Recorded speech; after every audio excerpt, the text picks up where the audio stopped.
на своей площадке наш город Мосты. А название нашего города стало символом фестиваля и легло в его название. Конечно, это тоже играет свою роль, и нам очень почетно.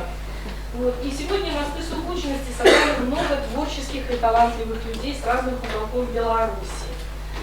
Мы рады все сегодня вас здесь видеть, приветствовать в нашем городе. И на связи с нами, мы немножко здесь будем стоять то в одном месте, то в другом, немножко тут технические моменты. У нас, надеюсь, нас видит и слышит Могилев и Гомель на связи. Слышат, да? Хорошо. Очень рады. Очень рады. Так что наш фестиваль приобретает немножко другие масштабы. Вот. Ну а настроиться на нашу такую творческую плодотворную работу поможет еще один творческий человек, творческая девочка, ученица нашей Мостовской детской школы искусств Анна Карпова.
на мероприятии заведующая сектором культуры Мостовского районного исполнительного комитета Павлычик Анастасия Валерьевна. Присутствует директор Гродненской областной научной библиотеки имени Ефима Карского Игнатович Мария.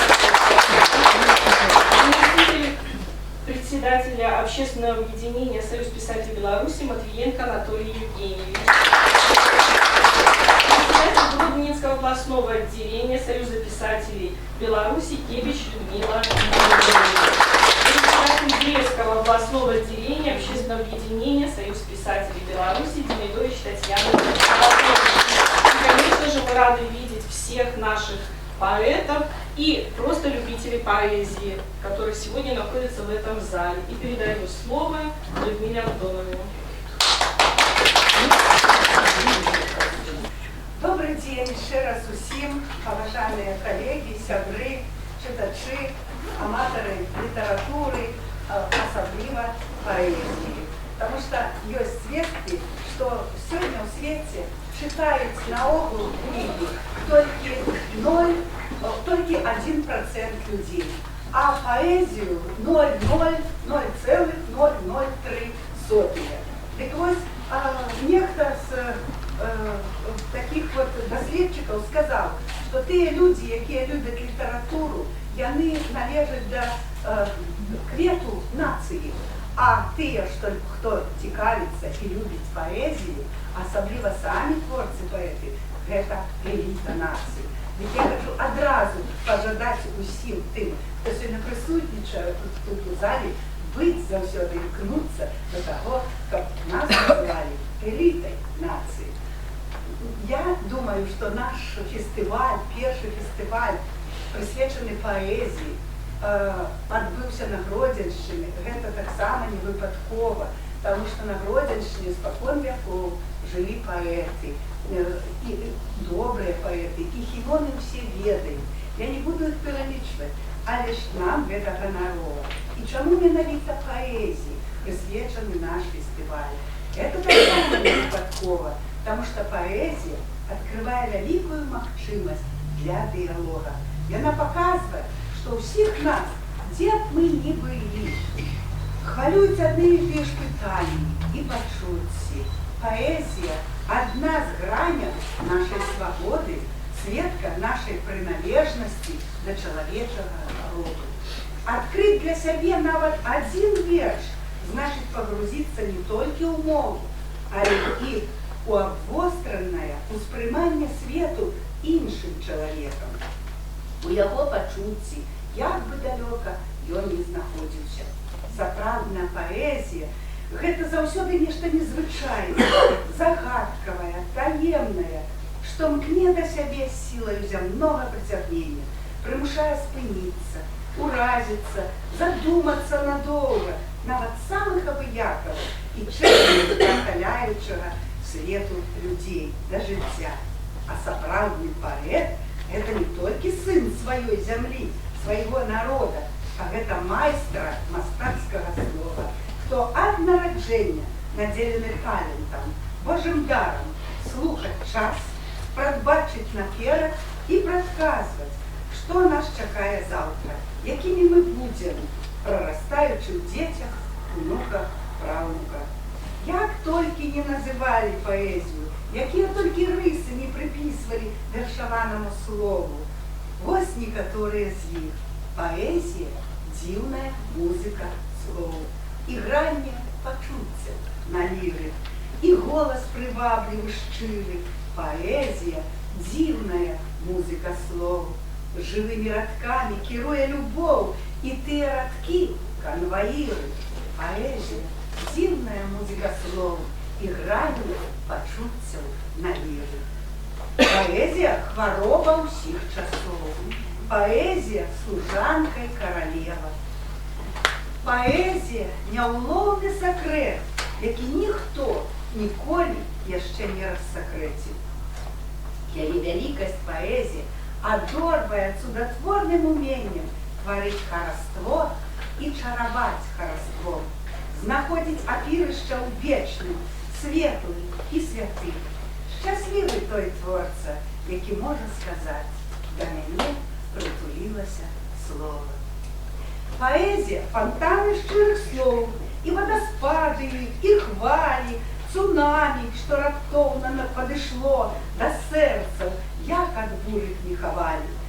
Паэзія вясновых яблынь бель, і водар, і калючкі ружы. Паэзія касмічны карабель, які ў найвышні свет узносіць душы. Творчасць – гэта дар і пакута.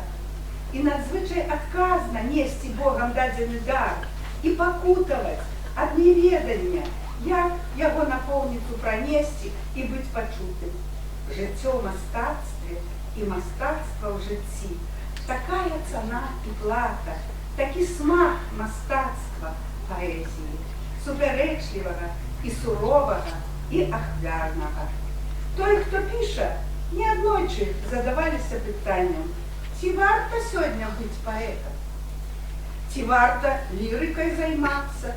Ці не страшэнная памылка у час наш сённяшні, трывожны, на лірніку пілікаць і з ліры гэта адліцца. І, напэўна, кожны з паэтаў дае сёння сабе такі адказ. Не, свет не створан без паэтаў, як і не створан без прыгоды. Не можа сын сваёй эпохі пад небам вольнай Беларусі ісці ўдалі сцежкай вогкай, калі ад кожнага упарта эпоха сёння патрабуе не пакідаць грамадскай варты, не пакідаць сваёй трыбуны. Ён мусіць сонечнай лірай узварухнуць ляжачы камень. Ён мусіць песню даць такую, каб лес і горы захадзілі, узварушыць зямную кулю ад нашых ніў да Аргенціны. І вось сёння мы з вами, паважаныя сябры, павінны, напэўна, даць адказ, прааналізаваць, паслухаць адзін аднаго, што мы сёння думаем пра свет паэзіі, чаму мы гэтым паэзіяй займаемся, паэты, якія сёння тут сабраліся, чаму так любяць або не любяць чытаць паэзію нашы наступнікі, нашы сучаснікі. І я хочу перадаць слова, перайсці ўжо да непасрэдных нашых выступленняў і першаму даць слова нашай госці з Брэста, старшыні Брэсцкага абласнога аддзялення Саюза пісьменнікаў Беларусі Тацяне Дземідовіч. Тацяна Анатольевна, яна у нас і для дзяцей піша, і празаік дарослых. Таму сёння у нас называецца наш круглый стол, называецца «Паэзія на ўсе часы». Мы будзем гаварыць і пра паэзію, і пра творцаў, якія пакінулі след у паэзіі. Тацяна Анатольевна раскажа нам пра жывыя токі паэзіі Алены Папко. Калі ласка.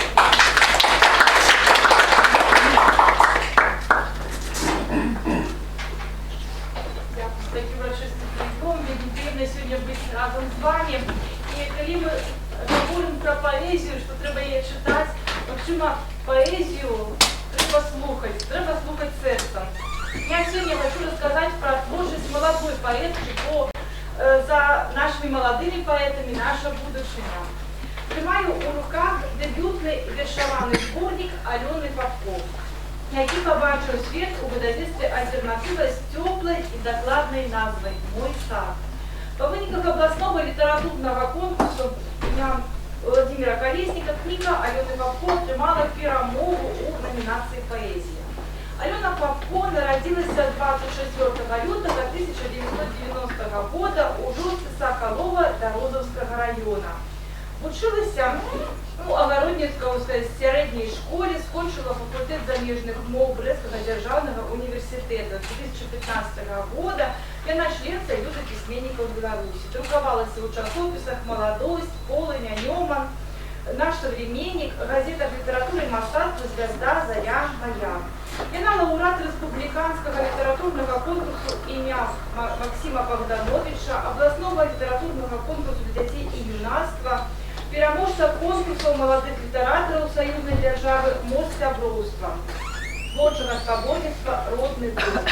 Расчинить браму у сад своей души, показать, насколько простые подеи могут быть шматзначными, а душевное надворье зменливым, сапраўды вельмі цяжка.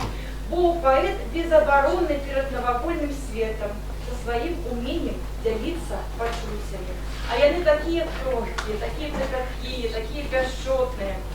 Алёне Бабко удалося не толькі раскрыцца, раскрыцца, але і аб'яднаць у творчым палёце тых, хто побач. Найперш вучняў, калег родных. Зборнік аздоблены іх графікай. І кожны малюнак – гэта чароўнае рэха, якое жыва адгукаецца на паэтычную прыгажосць, дае магчымасць адчуць глыбіню пачуццяў і думак. Вось, паглядзіце, як цудоўна намалявала настаўніца-метадыст вось такі прыгожы малюнак, а ці верым яшчэ, ці кахаем. Вось малюнак Галіны Ручич, настаўніка метадыста «Прага вечнасці». Тут ёсць і дзіцячыя малюнкі. Зараз я покажу.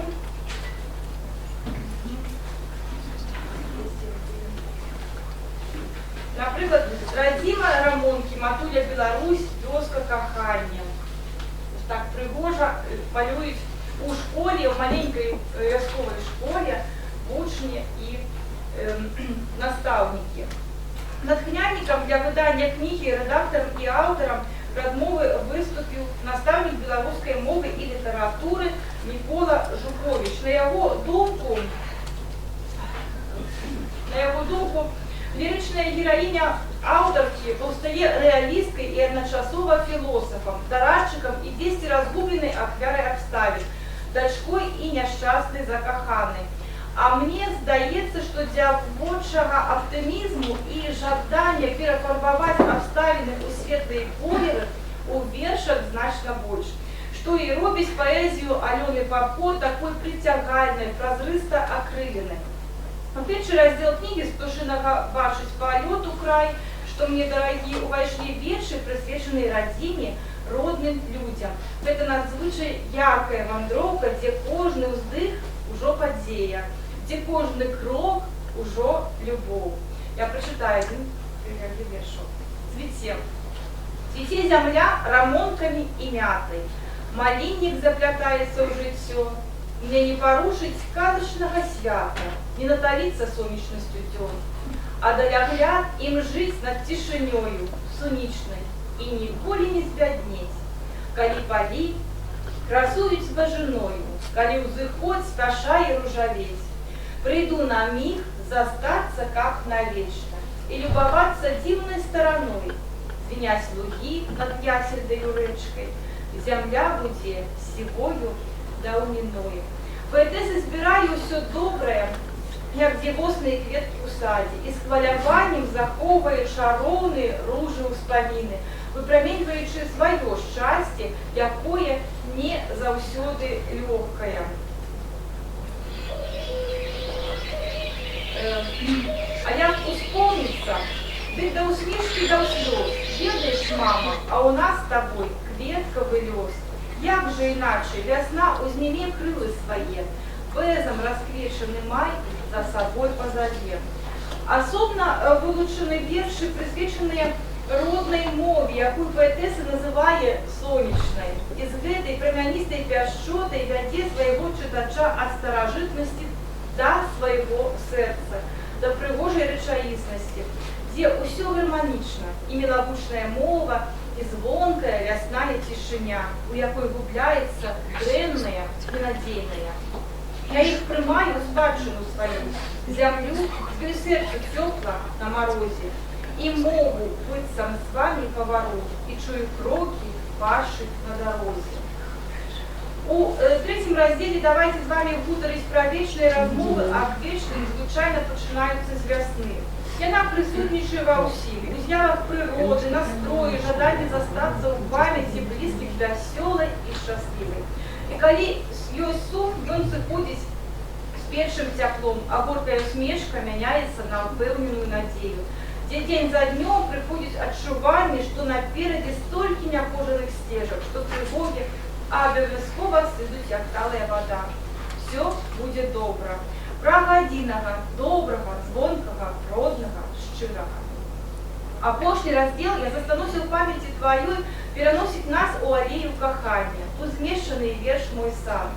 Сад лірычнай гераіні прамок ад дажджу, альбо ад сумных слоў развітання. Кветкі быццам згасаюць ад тугі, а спелыя ягады маліны балюча нагадваюць салодкасць летніх дзянькоў. Але ў гэтых вершах столькі жыватворнай сілы, столькі прыкмет любові, незабыўных вобразаў, што, здаецца, лірычная гераіня перамагае саму сабе. Хаця зрабіць гэта ёй вельмі цяжка, бо яна ў сваім жыцці не ігрок, а хутчэй за ўсё міласэрны філосаф, здольны ад расстання толькі ўзбагаціцца. Шчаслівая тады, без жалю ў сэрцы, зраблю наперад горды крок, глядзі, і стане мне надзейным братам сонца, сястрою перасцянка ў вышыні.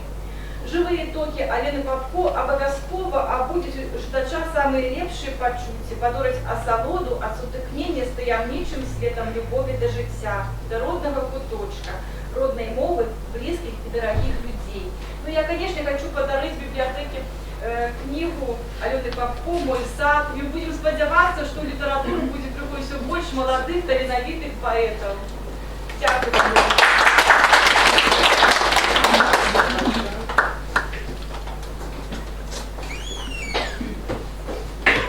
Дякую, Тетяна Анатоліївна. Ми познайомилися з молодою поетесою і, напевно, полюбили її вірші, я так зрозуміла, прислухавшися.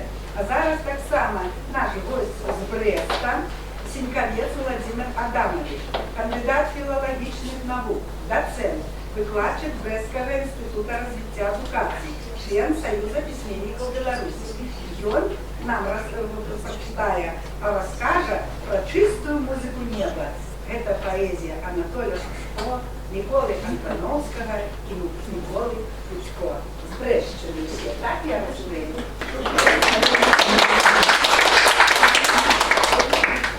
Дорогие коллеги, дорогие сябры, шановные поэты, творцы, слухачи, библиотекари, дорогие жихари такого цудовного города, як Мосты. Я вот ішов і думав про то, что город Мосты, назву такое, напевно, люди придумали не тому, что у вас есть мосты. Что такое мост? Мост – это лучность поміж одним берегом и другим берегом. А что такое береги? Береги – это места, які, что роблять, які отуляють з обох боків раку. Рака – это створение природы. Мост – это створение человеческих рук. Для чего мосты будують? Для того, как досягнуть другого берега. Как поглядеть, а что за этой ракою? А что на тем березе? А на тем березе так само живут люди. Вот люди праз мост лучатся, злучаются, объединовываются. Так, до речі, і поэзия. Мосты – это не конкретная з'ява, это еще символ. Так и поэзия. Вот поглядите, книжечка «Чистая музыка неба». А у этой книги было сказано собраны творы трех поэтов. Эта книга под одной вокладкой объединала, навела мосты свои особливые поміж творчестью двух знакомитых на Берестейщине поэтов, двух вельми цікавых поэтов, Миколы Гусько, Араховского и Анатолия Шушко. Коли гаворку вести про то, где ж яны народились, и на Берестейцы, да, и на Берестейцы, чему? Потому что они жили на Берестейской земле. А коли гаворку вести про то, где яны народились, то яны не все народились на Берестейщине. Наприклад, той чоловік, про якого я спинюся більш подробязно, Микола Гусько, это ваша земля. И он с Городенщины, и он тут народился. И поглядите, яка цікавая назва этого раздела. Кладка. Кладка між серцев. А скажите, а кладка это не мост? Мост. Это так само мост, по яким идет человек з одного берега на другий, переодолює певную природную перешкоду. И коли мы говорим ведем про кладку, так а что больше, кладка чи мост? Кладка не бліжэй да сэрца. І таму назва вельмі паэтычная, кладка між двух сэрцаў, між сэрцаў. Калі вы задумаецеся, а што это за сэрцы такія, вам, напэўна, прыйдзе адразу такая думка, што гэта сэрцы закаханых людзей. І вы не памыліцеся. Но кладка не толькі паміж закаханымі людзьмі. Гэта яшчэ кладка паміж паэтам, які творыць паэзію, і чытачом, які гэту паэзію, што робіць, асэнсоўвае і прымае сваім сэрцам. Бо што такое паэзія? Гэта верш у пэўным канкрэтным сэнсе, да. Але калі гэты верш не чытаецца нікім, то гэты верш адыгрывае нейкую ролю ці не? Не. А калі па вашым мосце ніхто не будзе хадзіць, то сэнс у гэтым мосце ёсць які-небудзь ці не? Нема. Што з мостом робіцца? Ён праз пэўны час гіне, ён разбураецца, ён пакрываецца нейкімі прыроднымі, так сказать, рэчамі, так сказать, дрэва гніе, падае, разбураецца. І разбураецца такім чынам, што сувязь паміж людзьмі аднаго берага і другога берага. Да? Калі паэзія не чытаецца, яна таксама разбураецца. Вы тут многія працуеце ў бібліятэках з кнігай. Сёння кнігу па вялікаму рахунку выдаць не праблема. Напісаў, заплаціў, атрымаў. І што? І мы такія кнігі трымаем, мне даводзілася вельмі много такіх кніг трымаць у руках, і такія кнігі не выклікаюць ніякай цікавасці, таму што многія кніжкі зроблены не з душою, не прафесійна, не з сэрцам, не розумам, а толькі для таго, каб кніжку выдаць. Вот такія кніжкі ролі не іграюць. Ад такіх кніжак трэба, канешне, пазбаўляцца. Сапраўдная кніжка дастойна таго, каб эту книгу паважалі, любілі, а яе аўтараў цанілі. Что такое Городенщина? Городенщина, вы сказали, край поэтов. Да, это ведь знакомитый край поэтов, у якім нарадзіўся і пэўны час жыў наш з вами Максим Богданович. А хто такі Максим Богданович? Гэта таксама мостик ад Городенщины, ён Мінску нарадзіўся, ад Городенщины да глыбіні России. Чуеце? Там ему помнікі пастаўлены, там музей у Ярославлі ёсць. Ці хіба гэта не лучнасць? Хіба гэта не мост духоўны, які аб'ядноўвае і часы, і народы, і думкі, і пачуцці? Калі гаворку весці пра вот той небачны мост, які лучыць гэтых трох паэтаў, то я б сказаў, што іх аб'ядноўвае, як не дзіўна, своеасаблівая арыгінальнасць кожнага. Потому что поэт – гэта індывідуальнасць. Поэт тады становіцца паэтам, калі ён набывае індывідуальнае аблічча. Калі ён становіцца непадобным на іншых паэтаў. Калі ты чытаеш верш і бачыш, о, дык гэта ж Богданович. О, дык гэта Купала, а гэта Колас, да, выдатна. А гэта Бусько той жа, а гэта Араховскі, а гэта вот у нас сидит, до речи, шановная Зинаида Дудюк. Я хочу вас, так сказать, вот, Зинаида, поднимите колёс. Шановные мои, вот несколько слов про яе, потому что никто не говорил. Яна заслуговывает того, как мы про яе говорили целый день.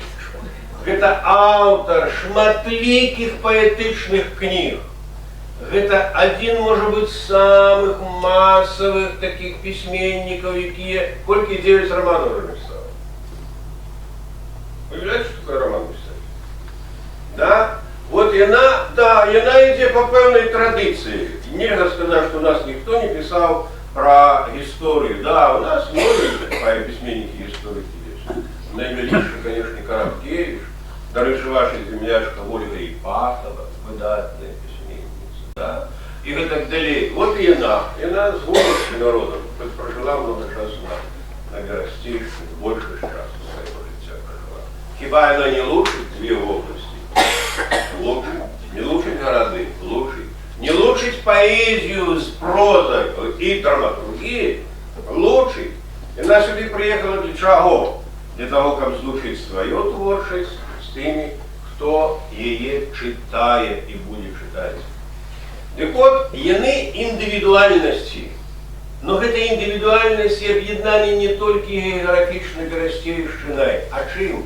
Аднолькавымі адносінамі таго, дзе яны жывуць, у чым яны жывуць, што яны бачаць, што яны усведамляюць, як яны асэнсоўваюць само жыццё.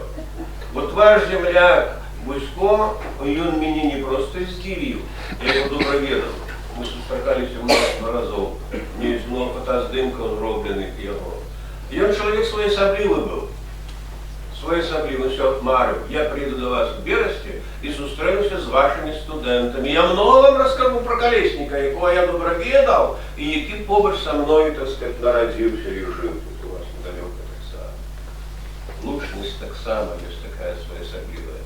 Дык вось у яго злучыліся у Миколы Бусько, глядзіце, якія рэчы, тонкая лірыка,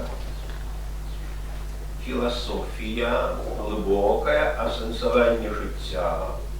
У яго аб'ядналіся лірычныя элементы, эпічныя элементы і драматычныя элементы. У яго вершах мы бачым сюжэтнасць, мы бачым пачуццёвасць, мы бачым арыгінальны падыход да мастацкага слова, і мы бачым, ох, якую паэтычную вобразнасць. Что такое паэт? Паэт – это мастак, які малюе з дапамогай слова. А Микола Бусько, акрамя ўсяго, гэта яшчэ паэт, які маляваў чым? Пензлікам. Потому что по адукацыі ён мастак, жывапісец. О, бачите, цікавая рэч. Таму паэт – гэта не толькі творца нейкага аднаго накірунку, гэта широкого светопогляду человек и широких творчих магчимостей. Згадайте Лермонтова. Что Лермонтов? Лермонтов писал прозу, писал поэзию, писал драматургию, малявал выдатные картины, играл цудоўна на пианино и створал музыку. Разумеете? Пушкина пригадайте. А многих інших. А Короткевича нашего пригадайте. Кто он? И поэт, и прозаик, и драматург, и нарциссист, и историк, и кто еще? И много.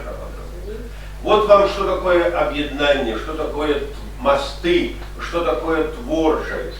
Что такое творчесть? Ну и, чтобы вас долго не мучить, один из вершев его почитали. Еще раз. Поэзия, верш, это не только то, что написано, а это то, что учить и что воспринимается человеком. Ці зрокова, ці ушами, але сердцем. Счастье. А ты казала, что яно сховано недзе там, у лёхах, и быццам выбитое лёсом у маленстве с-под сиротших ног. Ты отпила свою полову маркоты з келіха жыцця, букет маршчын вачэй працяг, як і раней мой зрок паловіць.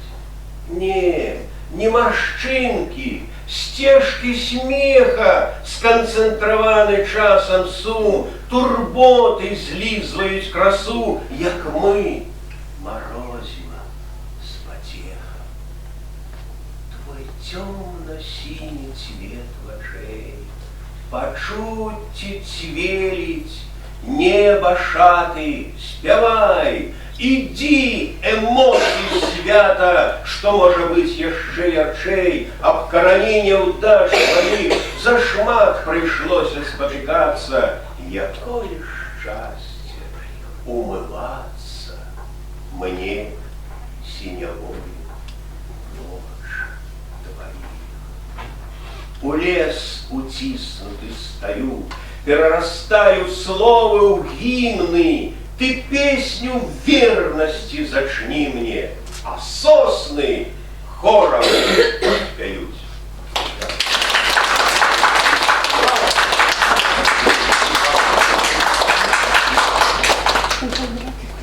Цудовно. Зараз ми давайте привітаємо наших гомельських сябров. Вони будуть у нас онлайн. І я хочу запитати, чи є у нас Владимир Николаевич Гаврилович? О, я хочу вам представить слово. Это старшиня Гомельского областного отделения Союза письменников Беларуси, заслуженный деятель культуры Республики Беларусь, депутат Палаты представников Национального сходу Республики Беларусь. І он зараз зробить нам експрес-презентацію зборника критичних артикулів, рецензій подухов «Ветрис надій», які і як тут видані, ви вже нам розкажете. Вам слово, шановний Владимир Николаевич. Дякую, велике. Дорогі сябри, колеги, як ви мене чуєте? Добре. Вітаю вас у такі пасхальні і переможні майські дні, дня літературної Гомельщини. Мои повідомлення, ті експрес-презентації, як зазначила моя колега Людмила Антоновна, дотичить нових форм праці відділення у Днівнику з поетами і одного цікавого видання. Це невеличка книжка «Ветрис надій», зборник критичних артикулів, рецензій відгуку, який вийшов у студії літератури, видавець, наш державний видавець «Паскалор», а организатор, конечно, Гомельской областной отделение Союза письменников Беларуси. Я попередньо хочу сказать, что в снежне 2022 года на нашем Совете областного отделения поставили это питание, было вынесено на его суд. Мы вынесли питание, которое называло годами, а головное анализу и оценке створено нами письменниками у конкретной отмежек часу, анализу и оценке. Так само систематизации працы с аматорскими литературными объединениями, над якими мы маем кураторство. Мы выучили опыт российских коллег, наших коллег. Российскими мы сотрудничаем с семью региональными письменницкими организациями Союза письменников России и национальными культурными автономиями Беларуси и России. И вырушили створить областное литературное объединение слова при Гомельском областном отделении Союза письменников Беларуси. Слово объединало как профессийных письменников, так и починающих авторов. И накировано на творческую удосконаление развитию письменнического потенциала и популяризацию мастацкой литературы. Объединение працует 1,5 года. У форме три такие у нас формы. Семинар поэзии и перекладов, семинар прозы, драматургии и публицистики, якими керуют члены Союза письменников Беларуси, тут присутствуют Тамара Викторовна Кученко, Михаил Михайлович Болсон, Олег Валентинович Ананин. По совету секции поэзии и прозы входят члены Союза письменников Беларуси Галина Авая, Николай Жданович, присутствующий, наш коллега Ева Дудора, Алексей Вышков, Александр Шкевич, загадчик отдела обслуговывания наученцев первых 5 классов Наталья Никитина, супротивница областной библиотеки, и молодой автор Иван Каусов. Я узначаю новое областное литовъеднание, мой наместник поэтесса, супротивник сам областной библиотеки Наталья Шинкова. В этом самом формате была створена школа миру, мужности и патриотизму, яка працює на базі обласної бібліотеки, так само ось цей час. Заняття з учнями проводяться у форматі екскурсія в музей літератури Гомельщини, які створені тут на базі бібліотеки, де ми сьогодні знаходимося. З допомогою обласної письменницької організації ми стояли для підготовки музею і далі двохгодинні творчі зустрічі заняття з письменниками. Нам треба кришечку, отпочните, підключитися. Я сам починав писать початку нульовых, и вельми было важно, цяпер упоминаешь, что активно дзейнічалі літаратурныя аб'яднанні і моладзь туды ахвотней ішла, чым цяпер. Не ведаю, добра, на сёння таксама шмат літаратурных аб'яднанняў у кожнай вобласці, у многіх раёнах, при библиотеках, при навучальных установах есть объединение, молодь активно занимается. Союз письменников так открывает новые таленты. И одной из важнейших задач Союза письменников в Беларуси, на мою думку, повинна быть менавіта пошук таких одиночек, которые мне подособились. И вот учеба их, передача опыту и усягульная всебаковая падтрымка. Бо калі молодого сёння, калі молодого человека не падтрымаць ва ўзросце до 18 до 20 гадоў, то пасля нават калі ён піша добра, таленавіта, імклівая плынь жыцця, бытавыя клопаты, пачынаеш сямейнае жыццё і астатняе, можа лёгка забіць талент, просто это стане хобби, это добра, калі што стане хобби, ён будзе вяртацца павестка сваёй творчасці. Як показывает практика, треба падтрымліваць як мага раней, калі ёсць зерні.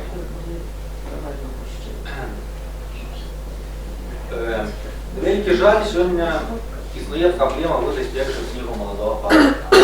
Часцей гэта не самапутны праект, і все разумеюць, што выдавецтва разумеюць, што все зацікаўлены зарабіць грошы.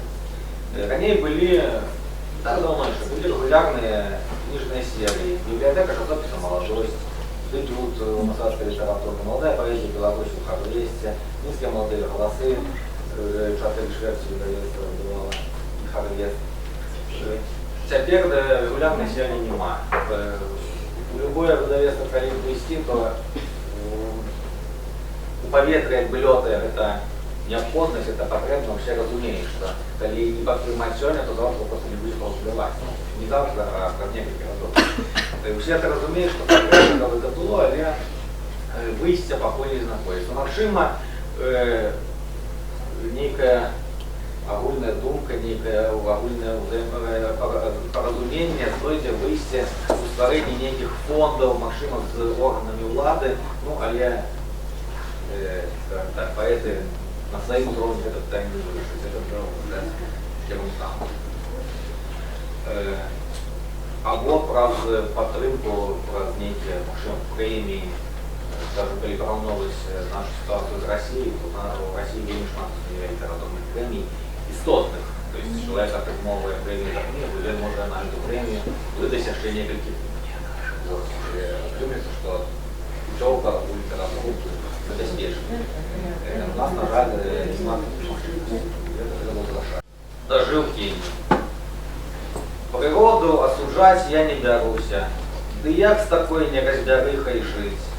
Чакаецца спякота ў Беларусі, а ў Кеніі дажджы ідуць, дажджы. Саванны край, што звыкся з вечнай смагай, глыталі пыл тут птушкі і звяры. Цяпер жа ручаіны з дзікай прагай імчаць уніз па Кеніі гары. Смываюць плыні на шляхах плаціны, затоплены дарогі, гарады. Осиротели школы и хатины, сярод бясконцай роўнядзі вады. И тысячи людей бягуць ад гора, вялікая міграцыя людзей. И цераз край ужо жалобы мора, и тонуць пчолны, дождж ідзе і ідзе. Хоць Кенія далёка, усе мы людзі, вяршынкі перад веліччу зямлі. Узаемадапамога хай прабудзіць найлепшае, што робіць нас людзьмі. Молитвы и обрады межекенды разборать хай стихии цитадель, хай беды перетворятся в легенды, а в небе, как веселки от воды.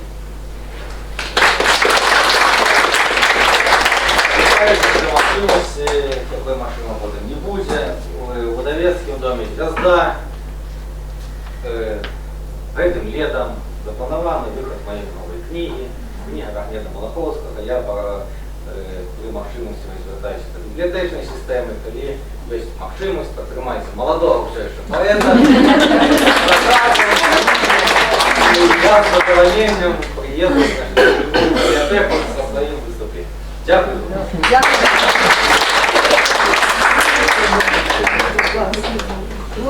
Зараз я хочу дать слово Дробышевской Валентине Станиславовне.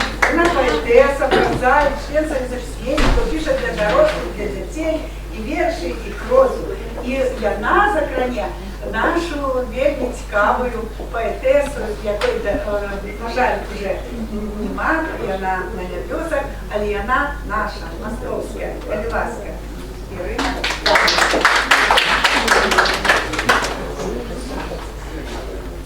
Уважаемые сестры, уважаемые коллеги, хочу отзначить, что так тепло на родине, так светло среди земляков, потому что я народилась в Мостовском районе, в Великая Рогозница. И хочу сказать, что символично, что сегодня я буду говорить про нашу славутую землячку Ірину Миколаївну Даніківну-Гуменко, з якою я познайомилася у 2006 году менавіта тут у Мостах на районном святе. Это был вельми такий добрый год, я перемогла в конкурсе «Наставник года», а моя учениця перемогла на Олимпиаде Союзной державы.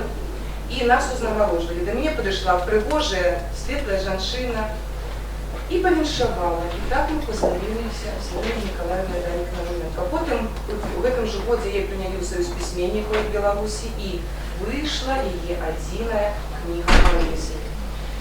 Тільки в серці натхненням цвіли, так говорить у віршах наша поважана Ірина Миколаївна Даніківна-Гуменко. Вона покинула в спадщині сучасної білоруської літератури яскраві вірші і, як я вже назвала, одинную книгу «Мой світлий день».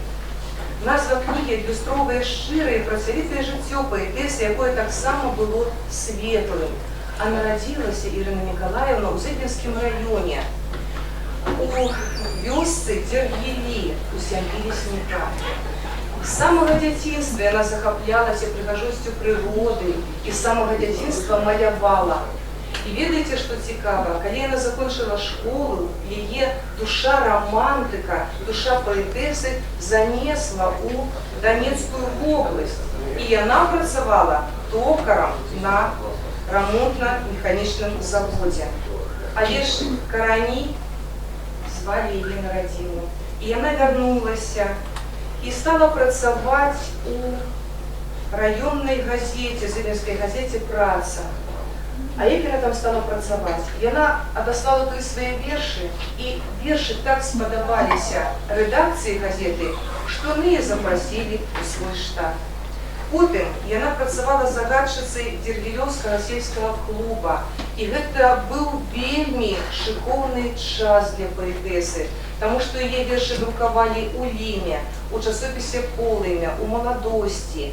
Її запрошали на виступлення на білоруське радіо і телебачення. Але лёс нас кидає, і імгнення буває вирішає вельми многое. По сімейних обставинах Ірина Миколаївна у 1986 році переїжджає у наш Мостовський район і працює у Стральцовському домі культури директором. І ось тут проявляються усі її творчі здольності, і мастацькі, тому що у свій час вона закінчила Народний університет мистецтва у Москві.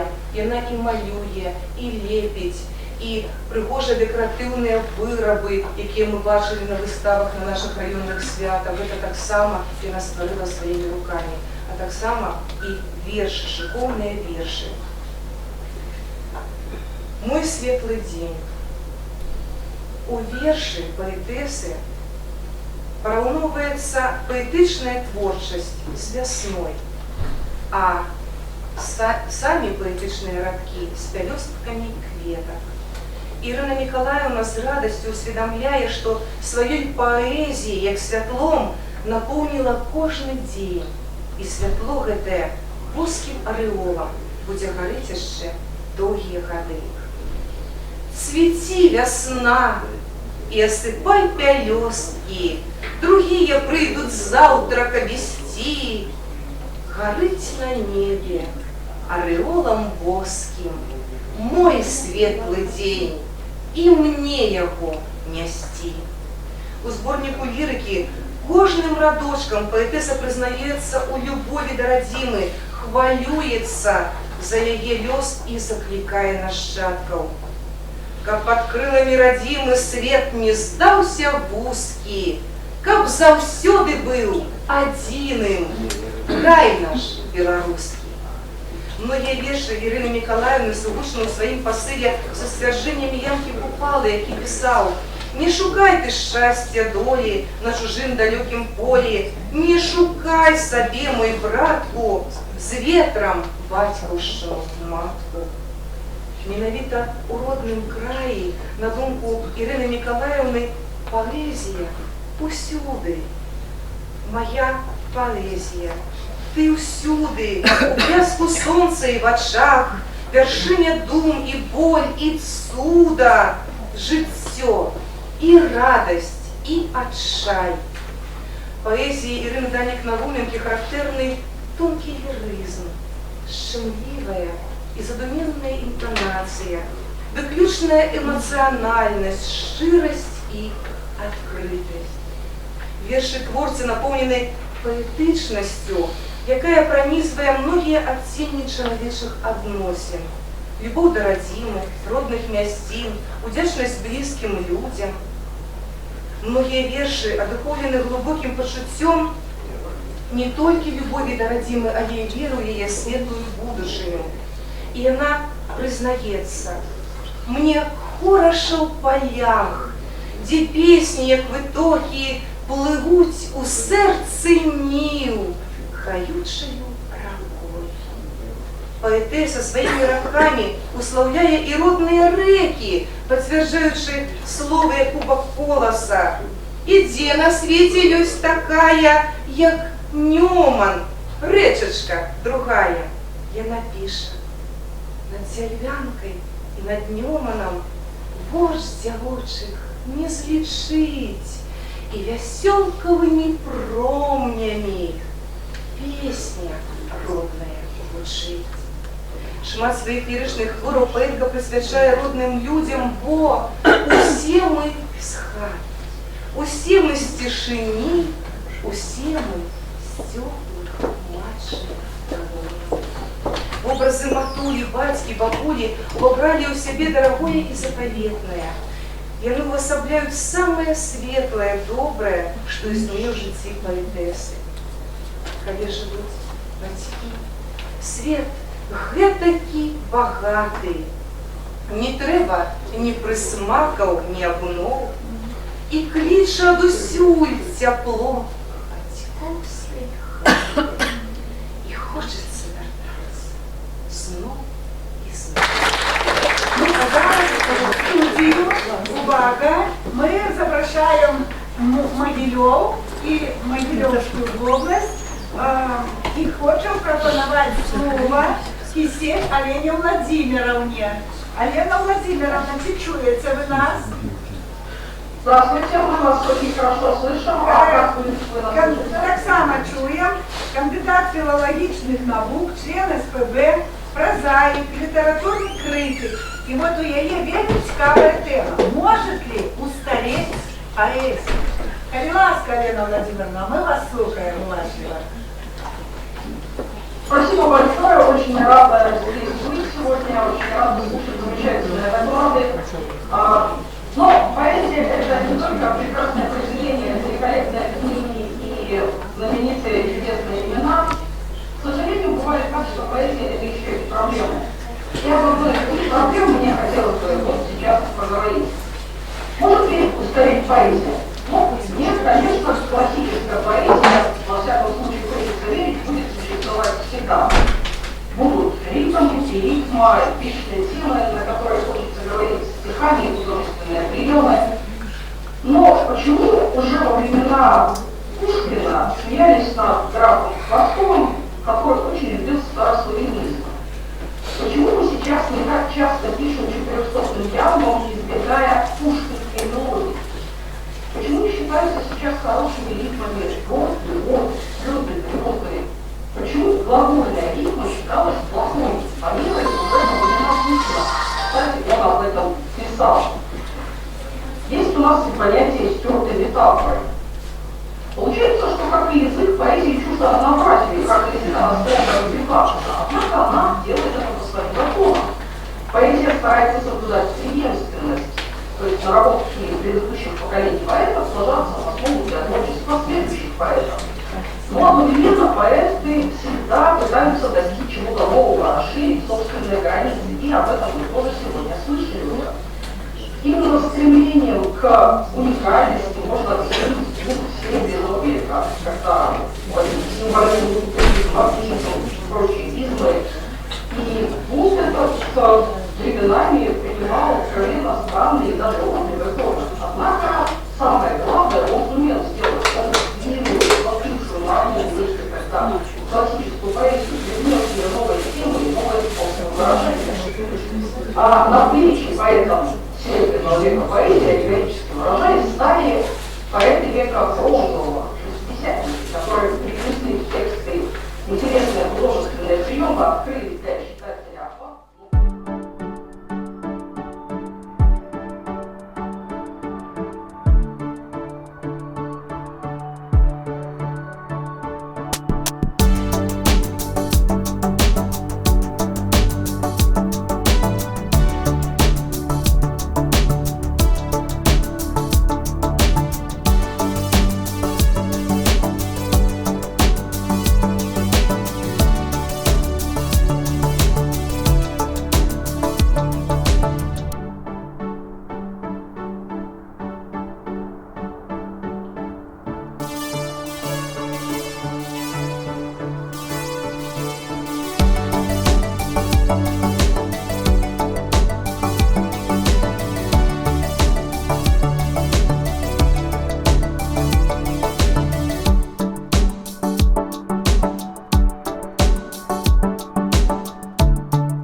Шановні сябри, наступний удільник нашей импрезы, черговый наш гость приехал со столицы, это вельми серьезный человек, потому что он представляет кіраўніцтва Союза письменников Беларуси, и он прозаик, але у нас на святе поэтов повинны быть гости, сярод поэтов нехай выступить и прозаик. Коли ласка, сустракайте Анатоль Матвиенко. Анатолий Евгенович цікавиться вивченням історії, займається вивченням історії Великої Отчинної війни. По його сценаріях знято шмат документальних стужок. Він вивчає і сучасну історію, він захопляється фантастикою. Це вельми досвідчений спеціаліст по супрацовництві з російськими видавецтвами і по супрацовництві з інтернет-виданнями. Будь ласка, Анатолій Євгенович, вам слово. Ну, Дмитрий уже объяснил, что я среди поэтов примерно как мужчина в женском монастыре, совершенно нечто чуждое. А так как выступаю в овертайм, буду предельно краток. Любой поэт может стать прозаиком, но вот так, просто сформулировать свои мысли прозаически. Прозаик, если он лишен, могу даже вот так держать. Если он лишен от этой божественной искры, он никогда не станет поэтом. Потому что срифмовать просто, кто баловался с искусственным интеллектом, а сейчас достаточно доступно, можно попросить в поэтическом виде, очень хорошо на английском языке, так-сяк, по-русски, по-белорусски совсем, но тем не менее, на уровне, может быть, наших худших поэтов, ChatGPT, последняя версия вам любую прозаическую историю изложит в стихах. Он просто отрифмует текст. Поэзия — это не просто рифма, это не просто форма, это умение в очень ограниченном объеме сочетать и форму, и идею, и, главное, эмоцию. Если этих элементов нет, то нет поэзии. И что замечательно в сегодняшних стенах, вам большое отдельное спасибо. Вот, может быть, вы как раз создали такую атмосферу, где явный брак в творчестве невозможен. Я не услышал ни одного стихотворения, которое бы сказал: это ChatGPT. Вот, поэтому вам большое спасибо. Все. Наместник старшины Союза письменников Беларуси, публицист, прозаик Анатолій Матвієнко. Ну і з вашого дозволу зараз некалькі радков ад мяне. Зовуть мяне Дмитрий Радзівончык, я представляю город Гродно, працую наместником старшыні Гродзенского областного отделения Союза письменников Беларуси, филолог, акрамя поэзии займаюся публицистикой и литературной критикой. Калі хто выписывае штотыднёвік літаратура і мастацтва, часам можна на яго сторонках сустрэць мае артыкулы з аналізам твораў маіх калег, сучаснікаў, а таксама ў часопісах «Нёма» і «Полымя». Пишу на двух мовах, на беларускай і рускай. Вось я хочу представить свою книгу, это сборник критичных эссе, який має назву на русской мове «Навстречу попутному ветру». Это оксюморон, сочетание несочетаемого. Казалось бы, как попутный ветер может быть еще и встречным, в этой противоречивости мной рассматривается неоднозначное восприятие современникам литературы, художественного слова и все те проблемы, с которыми сталкиваются авторы, современные поэты. Я предлагаю свою филологическую помощь в их разрешении. Кроме этого, здесь содержится анализ поэтов из разных 18 поэтов современных из разных регионов Беларуси. Навстречу попутному ветру. Яшчэ я хотел бы вам продемонстрировать, зрабіць такую невеличкую презентацию наших выданняў Гродзенского областного отделения Союза письменников Беларуси. Вось до минулагодняга 195-годия города Гродно наша областная письменническая организация выдала вось такі сборник литературно-мастацких творов, який называется «Лепшы город зямлі». Тут змешчаны творы 47 сучасных аўтараў, не толькі з членаў Союза письменников Беларуси, але і аматараў, і пачаткоўцаў. Тут ёсць і паэзія, і проза, і гістарычная публіцыстыка, і нават канспіралогія, да, такі ось модны зараз напрамак у мастацтве. Лепшы горад зямлі да 895-годдзя Гродна. У 2022 годзе наша письменницкая организация выдала ось такі сборник, які мае назву «Песнярам айчыны». Унікальнасць гэтай кнігі, яна, да рэчы, не мае па сваёй ідэі, па сваім змесце, не мае аналагаў у Беларусі. Гэта прысвячэнні сучасных літаратараў Гродзенскай вобласці класікам беларускай літаратуры. Вось гэтым класікам Купала, Колас, Богданович, Цётка, Быкаў, Караткевич і іншыя, Багушевич. Бачыце, яны тут все ёсць, і гэтым постацям неуміручым образом наших славутых класікаў мае калегі, у тым ліку і я, прысвяцілі свае літаратурныя такія вось пасланні, лісты у вечнасць, песнярам айчыны. Ну, паколькі мы з вами зараз недавно святкавалі якое великое свято, значное? Так, докладно так. И мы наближаемся до такой даты, как 80-годдзя вызволения Беларуси от немецко-фашистских захопников. Тому мне бы хотелось свое выступление пачаць з верша, які мне вельмі дарагі. Ён напісаны мной яшчэ ў юнацкім узросце, але я заўсёды яго чытаю. Ён характарызуецца таким вось юнацким максимализмом, и вельмі мне падабаецца на гэтую тему. Называется на русской мове «Человек из металла». На своем постаменте он стоит как живой, лишь потрепан ветрами и поник головой. Он не требует ласки, и не знает любви. Твердый сплавы металла в его жгучей крови, неприступный, как крепость, и холодный, как лед. Он уверен, что скоро его время придет, его время вернется, как полвека назад. В его сердце взорвется смертоносный заряд.